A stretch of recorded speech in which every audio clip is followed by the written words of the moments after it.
memang mungkin ini yang kesempatan yang paling di ujung, sehingga mungkin kalau arahan Pak Pimpinan tadi yang kami hormati dan jangan mengulang lagi dan kalau bisa. Tetapi pada kesempatan ini pertama sekali Pak Menteri saya mengapresiasi semangat baru dan juga saya orang baru di Komisi 4, dan saya yakin semangat baru Pak Menteri dengan pengalaman panjang, apalagi Sulawesi pernah menjadi daerah swasembada pangan yang sangat luar biasa.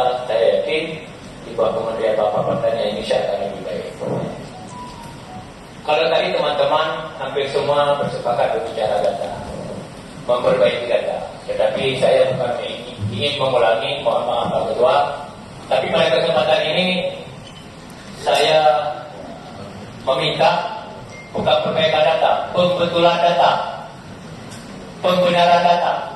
Karena hampir setiap tahun ada perbaikan data, tapi 70 tahun sudah Indonesia merdeka, kita belum mendapat data-data yang betul-betul valid. Jadi ke depan, semoga insya Allah 3 bulan ke depan atau 100 hari ke depan, sebagaimana janji Pak Menteri, ini benar-benar kita di Komisi 4 bisa menerima data yang betul-betul bisa kita percaya. Karena apa? Kecepatan lari seseorang sangat tergantung dia bangun. Terrealisasi tidak terrealisasinya program yang Bapak sampaikan tadi dan keinginan kita semua di sini sangat tergantung pada data yang Bapak berikan. Maka ini harapan kami, mari kita mulai dengan yang benar agar Indonesia menjadi negeri yang benar. Terima kasih Pak Sedih, cuma itu hanya untuk mengingatkan data, pembenaran data, bukan perbaikan data saja. Terima kasih. Assalamualaikum warahmatullahi wabarakatuh.